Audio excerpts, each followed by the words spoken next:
आज से करीब 4500 साल पहले इजिप्ट में एक ऐसा अजूबा बनाया गया था जो आज के दिन भी दुनिया को हैरान कर देता है। दर्जनों मिस्ट्रीज और 45 सदियों पहले की इंजीनियरिंग के राज से भरे ये हैं the great pyramids of Giza.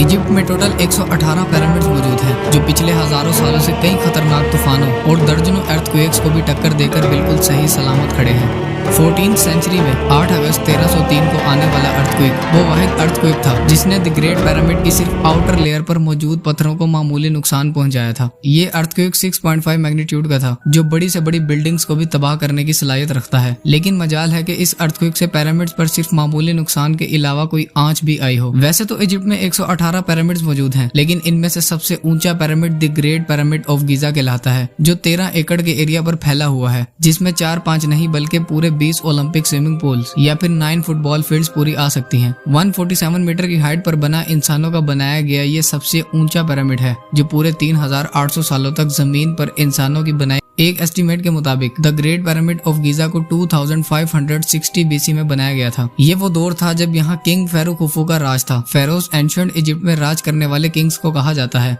वैसे तो किंग फेरो खुफू के बारे में आज तक कोई भी नहीं जानता, लेकिन ब्रिटानिका की एक रिपोर्ट के मुताबिक फेरो खुफू इजिप्ट की सल्तनत की 4th डायनेस्टी का दूसरा किंग था जिसने पूरे 60 सालों तक इजिप्ट पर राज किया था।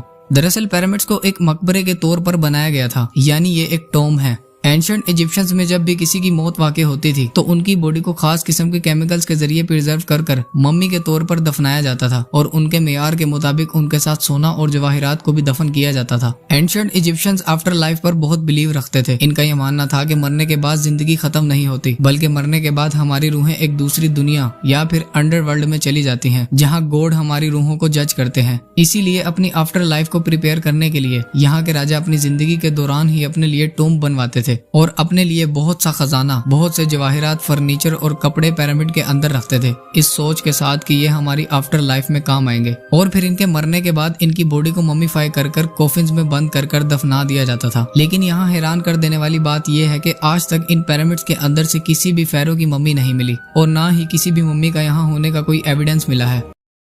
एक्सपर्ट्स ने मिलने वाले स्केलेटन्स को रिकंस्ट्रक्ट भी किया, जिससे ये भी पता चल गया कि ये पिरामिड्स बनाने वाले लोग आखिर दिखते कैसे थे। इस पिरामिड को बनाने के लिए पूरे 20 साल का वक्त लगा था और एक अंदाजे के मुताबिक कम से कम पूरे 1 लाख लोगों की एक ही वक्त में मदद ली गई थी, जिन्होंने दिन रात काम कर इस पिरामिड को बनाया था। पिरामिड्स को बनाते वक्त दर्जनों नहीं बल्कि हजारों मुश्किलात पेश आई थी। इन पिरामिड्स को बनाने के लिए कई चैलेंजेस को भी फेस किया गया था। कई सालों से रिसर्च टीम्स इस पिरामिड की कंस्ट्रक्शन टेक्निक्स के राजों को ढूंढ निकालने के लिए दिन रात तहकीक में लगी हुई थी। रिसर्चर्स को ये बात सताई जा रही थी कि आखिर कैसे पिरामिड की हर साइड को एग्जैक्टली नॉर्थ, साउथ, ईस्ट और वेस्ट की तरफ पॉइंट किया गया था। एक्सपर्ट्स के मुताबिक पिरामिड को बनाने के लिए सबसे पहले एक ऐसी जमीन को तलाश किया गया होगा जो हजारों नहीं बल्कि लाखों टन वजनी पत्थरों का वजन बर्दाश्त कर सके, और फिर उसके बाद पोलर स्टार्स की मदद से पिरामिड्स की हर साइड को मार्क किया गया होगा, और वो भी 0 एरर्स के साथ। इसके बाद